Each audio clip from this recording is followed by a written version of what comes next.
So good evening, everyone. This is going to be an exciting chat because retirement planning is something which we all want to give advice, and most of us are doing also. Most probably, also it makes business sense to give retirement advice, and especially the post-retirement portfolio creation is something which is very lucrative field to be in. I always tell people a person is richest at the time of his retirement, right? And if you get 20 clients with a 5 crore average portfolio, you get 100 crore of AUM. So it makes business sense. But today we are discussing something different. We are talking about NPS as a method of retirement corpus accumulation and post-retirement distribution phase. How can NPS be used? And we have none other than Mr. Neil with us, and I'll be asking him some questions regarding NPS. So Neil, my first question to you is, how was NPS a game changer in India? What, what difference did it bring out from the previous pension schemes which actually helped NPS become so popular? So before I answer that, let me just make a quick detour. Um, my surname is pronounced as Borate. So my nickname in school was Borate, like the chemical, but it's Borate. Also, just a quick bit about us in the media, because I get a lot of questions from distributors and wealth managers, etc. How do you get in touch with us in the print media, and how do you get published? So basically, a lot of people think that you just send a column and that's the way to go about it. That is one way, and we welcome contributions on our page every day. There is a guest column. But more than that, we welcome ideas and we welcome conversations from all of you. So just hit me up. I'm on social media. I'm on Twitter, LinkedIn. Just message me. I'm very happy to have a cup of coffee and listen to your ideas, listen to your insights. Our insights come from all of you. There are 5 of us in my team. There's only so much that we know. You guys are talking to people around the country every day, and you have fantastic insights about personal finance. There was a little movie played about this couple who eventually get their dream house through mutual funds. We actually did a story on this. We talked to real life couples who had actually got their dream house through mutual funds. Right? That is the power of media, that we can document this stuff in real time with your help. Right? With your help. We don't have those contacts, but please get in touch with us. Think of us as a sieve, a channi, right? You have a lot of marketing thrown at you every day from all kinds of financial products, sellers, and our job is to be that channi, to give you that distilled at the end of your tea making process, to give you that tea which is drinkable. So please do engage with us. So with that, let me answer the question. Sorry for the detour. So NPS, again, today we're going to talk about a side dish, right? Now, for the bulk of my portfolio is also in mutual funds. For me, mutual funds are the main dish, and there is no doubt about this. But NPS is a pretty good side dish, and that is the case I'm going to argue today. And there are a lot of myths around it. So let me go into the history first a little bit. 2004, NPS opened for the first time for government employees. 2009, it was opened to the private sector, but nobody cared much because there was no tax break around it. Then they finally introduced it into Section 80C. Again, nobody cared because there's so much else in Section 80C. And ultimately, they came up with Section 80CCD1B. If I remember correctly, that was 2015 or 16. And that's when all of us sat up and took notice. Took a little bit of notice because NPS, unfortunately, the structure is such that there isn't much incentive to sell it, right? The commissions are almost negligible. But the good side is it is being reformed. It is slowly, painfully, in India, nothing moves fast, right? The regulators in all areas, they move at snail's pace, except maybe SEBI sometimes when they have those weekly circulars coming out. But mostly things move at a snail's pace. So with NPS, they hiked their expense ratio some years ago from 0.01 to 0.09%, which is again minuscule. But but it's some progress. Then they introduced SWP as well. So it's a promising product, and we'll talk about it more going ahead. So you talked about the tax structure and some tax benefits of NPS. Could you just explain how NPS is a tool for saving tax, deferring tax, or other ways it helps in tax? And how is it taxed differently from other retirement products today in India? Yeah. So as most of you, I'm sure, know, NPS exists in Section 80C, and it exists in two ways. So there is the employee contribution, which is capped at 1.5 lakhs. There is the employer contribution, which is 10%, up to 10% of your salary. And that exists in the new regime also. So when you have a lot of young clients who are shifting to the new regime, this is one of the few deductions that are still there. Apart from this, there is Section 80CCD1B, the 50,000. I think the main draw for NPS today. And that's only for NPS. You don't get it in any other product. The other, and I think to me the more interesting tax benefit is, and this is why it looks so much like 401k in the United States. For us, as a young country, pension savings don't amount to much now, but take 20, 30 years and it's going to be a very, very big deal. So what is this benefit I'm talking about? It is the rebalancing benefit. So in a mutual fund portfolio, when you switch between funds, and of course you will switch between funds, right? Rebalancing is part of any sensible investment strategy. You will pay tax, right? You will leak tax to the government at every single rebalancing point. In NPS, when you do that same rebalancing, you do not pay any tax, right? Whether you switch from equity to debt, or whether you switch between pension fund managers, you don't pay any tax. Then there is the third E. So we talked about the first E, the second E, and then the third E, which is a partial E, which is 60% tax-free. Now people focus very, very strongly on the 40% annuity, which is taxable.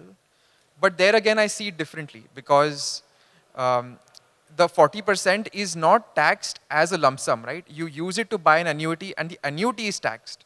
So if you have a 1 crore NPS corpus and 40 lakhs which has to go into an annuity, it's that 4 lakh or 3 lakh income which will be taxed, right? Which probably at that point won't even be taxable, because you won't have much else income in retirement.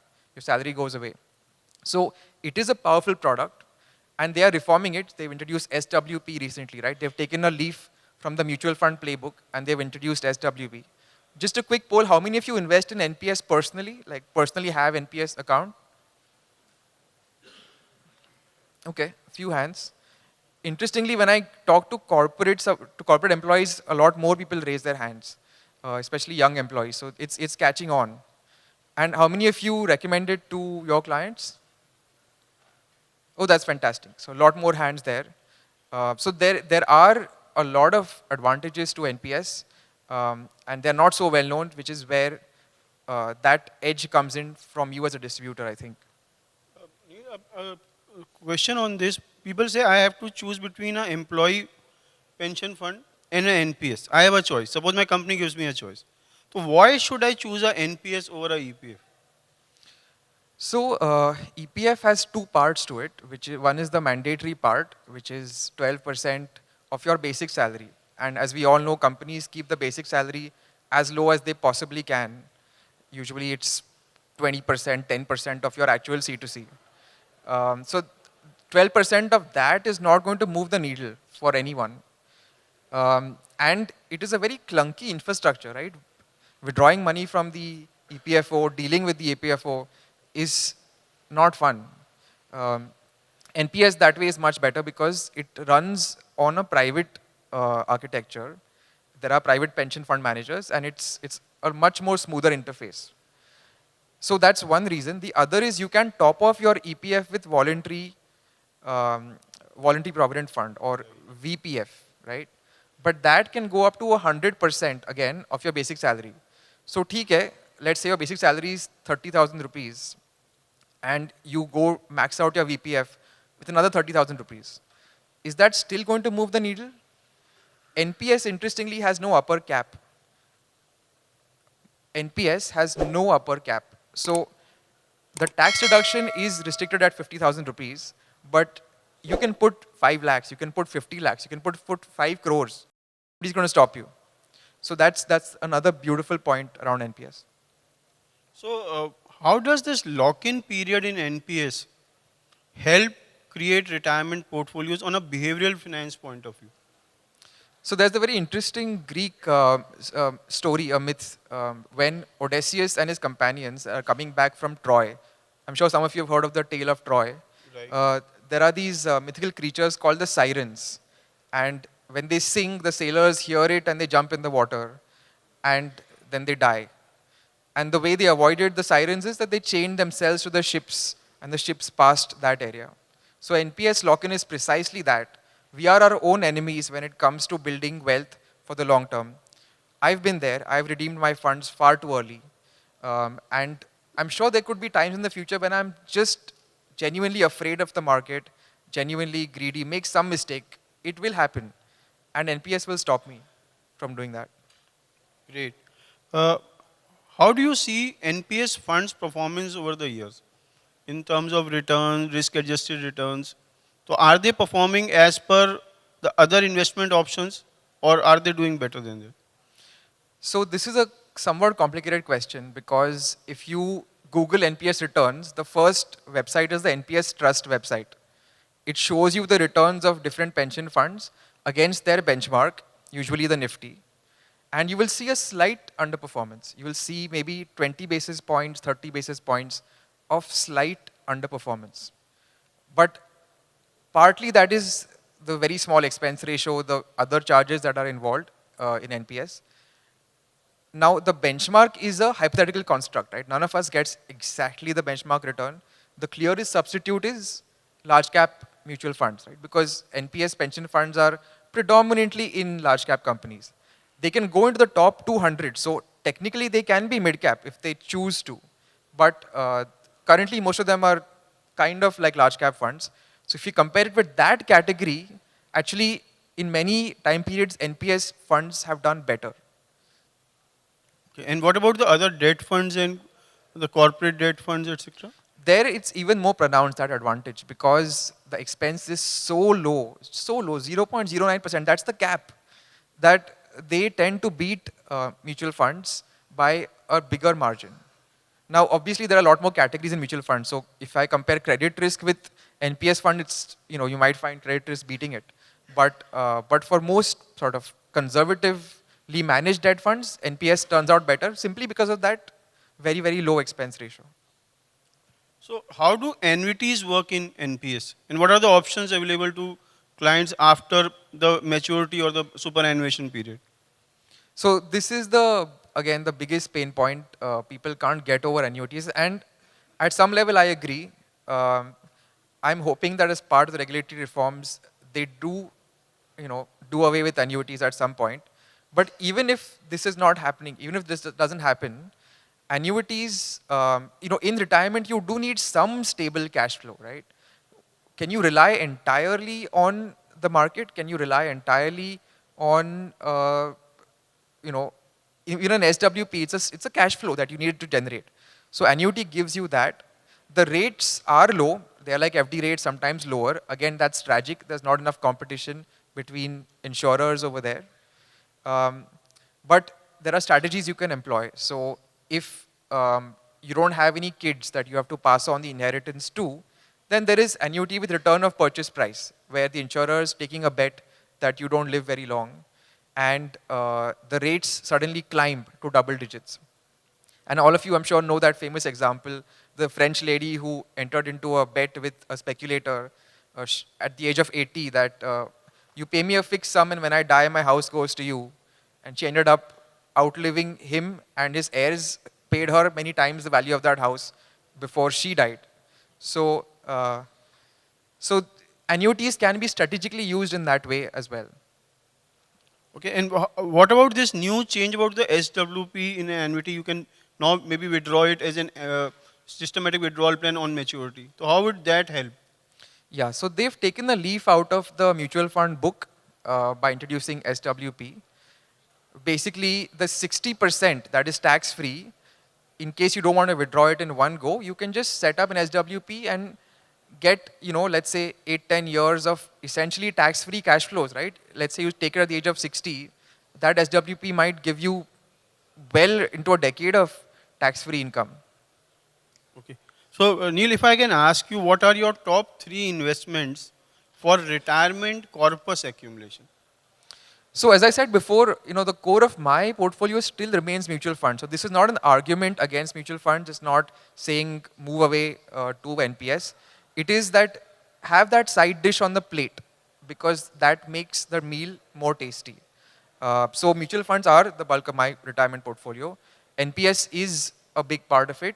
And I also have PPF, Public Provident Fund. Okay.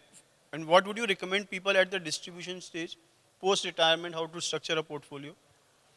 So again, NPS is pretty helpful there because, as I said, there is this 60% of tax-free money which you can take as SWP. Your annuity, again, is not taxable as a lump sum. It's a flow that gets taxed. Your other income comes down. So it could be that even the annuity money becomes tax-free because you don't have too much other taxable income. Or you could pair the two, like you could take a bit of annuity, you could take a bit of SWP, and still end up with a pretty high yet less taxed income. Great. So now we'll open the floor to audience for questions. So anybody has a question, we'll pass the mic. Can I have the mic, please?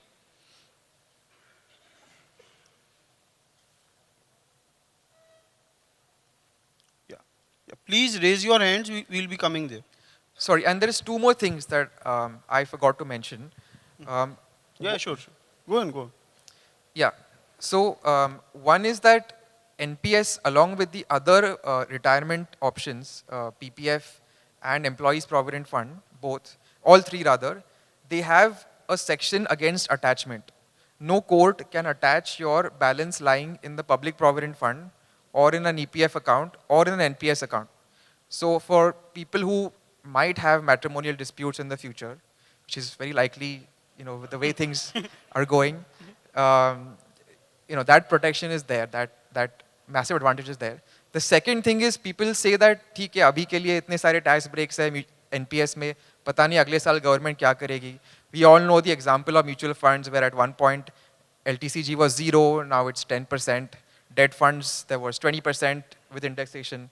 Now it's taxable at slab rate. What's to stop the government from bringing about the same changes in NPS? Because if tax is the only advantage, then that can be reversed. To which my answer would be that think about who are the largest number of NPS subscribers. Government employees.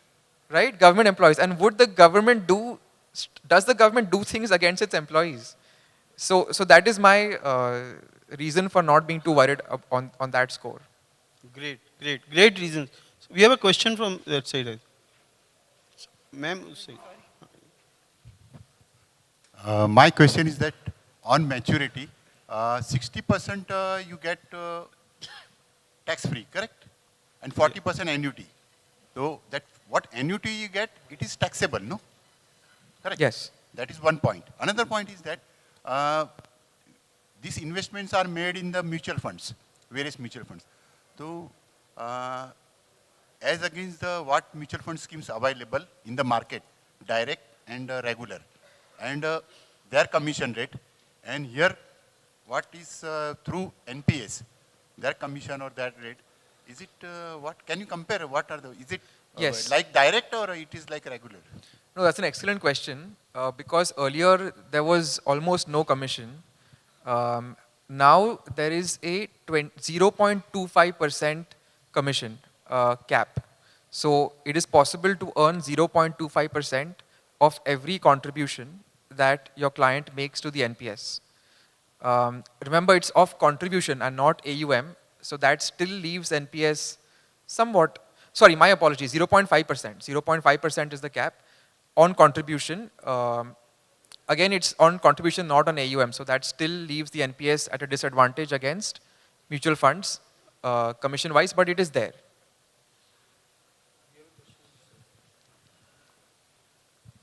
Very good evening, Mr. Deepak sir and Mr. Neil. I'm Vasant Prabhu. I was an head of the NPS department in one of the POPs, point of presence, in about nearly 8 years back. And I'm very much for it.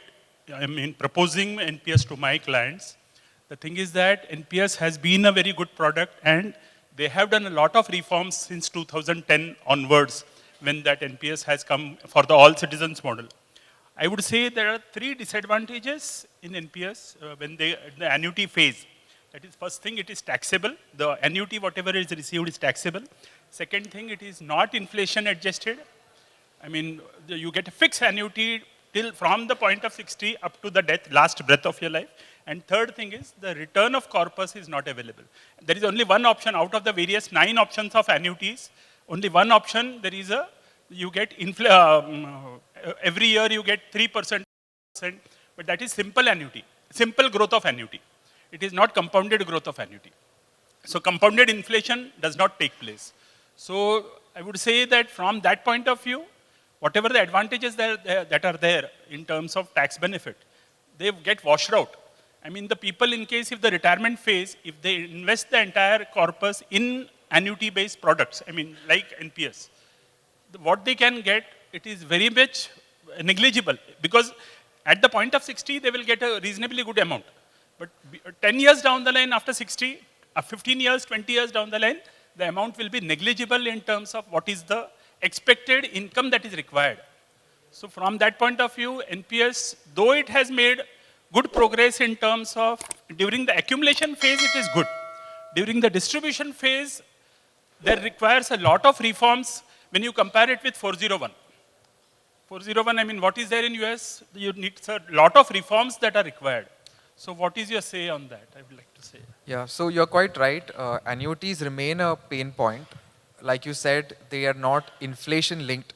There is a simple interest linkage for one option. There is return of purchase price, but that's one of the options. One thing you can do is defer the annuity, right? So they have allowed deferral to the age of 75. You can let your money compound in NPS for longer, and after 75, people are expected to live maybe another 10 years. So that effect can be reduced, not done away with, you're right, but reduced. The other thing is, a lot of us in our mid-30s, mid-40s, it's going to be a long time before NPS matures, right? There will be many governments which will come and go, budgets will come and go. And I think there's already a chorus, there's already pressure to do something about that annuity. My expectation is something will happen. Hi Neil, first of all, I'm here. Sir, Neil, to your right, to extreme right, okay? Right side. Sorry, just ask the question. There's too many stage lights on. Fine. Yeah. Sorry, so go first ahead. of all, a regular follow of your posts, I highly admire them. First thing, I want to understand that whenever I was discussing with NPS with few of our clients, so sometimes they feel that like Rao sir said कि मैं SIP करता mutual fund नहीं करता. तो SIP इतना important and इतना keyword हो गया है. At times client says कि यार NPS छोड़ो मुझे SIP चालू कर दो. I am happy with the retirement planning. So because there are retirement funds also, we have Tata, we have SBI, other retirement funds. So they feel कि इसमें SIP चालू कर दिया. I am happy with that. NPS का बाद में बात करते हैं. So how can we, because NPS definitely is important, I also understand that it's very important for retirement planning. So how can we take this step to tell that this is different and please follow it, apart from the tax advantage that is ATCCD, but from that how can we promote this NPS? Yeah, you're quite right. It is a struggle, especially with young people. You're expecting them to wait till the age of 60.